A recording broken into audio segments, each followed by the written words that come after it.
कभी सोचा है दोस्तों, अगर भारत में ट्रेन ना होती तो हमारी जिंदगी कैसी होती। न शहर से गांव इतनी जल्दी पहुंचना मुमकिन होता, न किसान की फसल बाजार तक इतनी आसानी से पहुंच पाती, और शायद आजादी का आंदोलन भी इतना तेज न फैल पाता। ये कहानी पटरियों पर दौड़ते लोहे के डिब्बों की है। ये कहानी भारत में ट्रेनों के इतिहास की है। साल 1840 का दशक। ईस्ट इंडिया कंपनी ने सोचा भारत विशाल है, इसे जोड़ना होगा। 16 अप्रैल 1853 बोरी बंदर से थाने तक पहली यात्री ट्रेन चली। 3 इंजन, सिंध, सुल्तान और साहिब, 14 डिब्बे और 400 यात्री। लोग ट्रेन को देखकर डरते थे, ये धुआं उगलने वाला राक्षस है। लेकिन जब गाड़ी ने सीटी मारी और धीरे धीरे चल पड़ी तो लगा जैसे भारत एक नए युग में प्रवेश कर गया हो। साल 1854 में हावड़ा से हुगली तक ट्रेन पहुंच गई। साल 1870 आते आते कोलकाता, मुंबई, चेन्नई और दिल्ली सब जुड़ गए, यानी भारत की रेल की रीढ़ तैयार हो गई। मालगाड़ियां कपास, कोयला और अनाज को बंदरगाहों तक ले जाने लगी। लेकिन रेल सिर्फ अंग्रेजों की सुविधा नहीं रही। गांव का नौजवान पहली बार शहर जाकर पढ़ने लगा। व्यापारी दूर दराज जाकर कारोबार करने लगा। लोग कहने लगे कि रेल ने दूरी मिटा दी। साल 1900 तक भारत का रेल नेटवर्क दुनिया का चौथा सबसे बड़ा नेटवर्क बन गया था। साल 1925 में पहली इलेक्ट्रिक ट्रेन चली,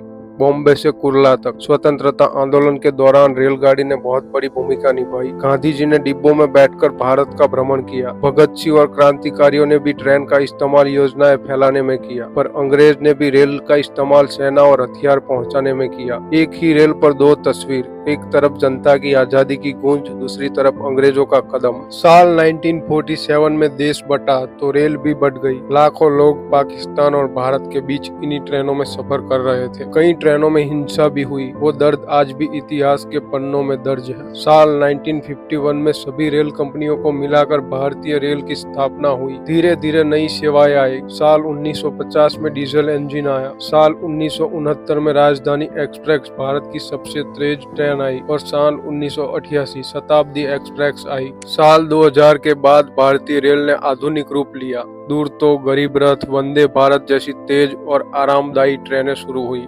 भारत में दुनिया का सबसे ऊंचा रेल पुल चेनाब ब्रिज बनकर तैयार हुआ। अब भारत हाई स्पीड रेल यानी बुलेट ट्रेन के सपने की ओर बढ़ रहा है। भारतीय रेल रोज 2.3 करोड़ यात्री ढोती है, यानी पूरी ऑस्ट्रेलिया एक दिन में। लगभग 12 लाख कर्मचारी। दुनिया का सबसे बड़ा नियोक्ता भारत। सबसे लंबा सफर कन्याकुमारी से जम्मू 4200 किलोमीटर का। और एक ट्रेन है विवेक एक्सप्रेस, जो पूरे 80 घंटे लगाती है। भारत की रेल सिर्फ पटरियों पर नहीं दौड़ती, ये हमारी यादों का हिस्सा है। किसी के बचपन की छुट्टियां रेल के डिब्बों में बीती, किसी की मोहब्बत प्लेटफॉर्म पर मिली, किसी का संघर्ष उसी डिब्बे में शुरू हुआ। और 1853 और 34 किलोमीटर की यात्रा से लेकर आज की वंदे भारत और आने वाली बुलेट ट्रेन तक भारतीय रेल हमें जोड़ती रही है, आगे बढ़ाती रही है। तो अगली बार जब आप ट्रेन में बैठे, खिड़की से बाहर देखिएगा। शायद आप सिर्फ एक सफर नहीं कर रहे, बल्कि इतिहास की पटरी पर चल रहे हैं। अगर आपको वीडियो पसंद आया हो तो लाइक कीजिए, शेयर कीजिए और चैनल को सब्सक्राइब करना ना भूलिए, क्योंकि इतिहास हर पटरी पर जिंदा है।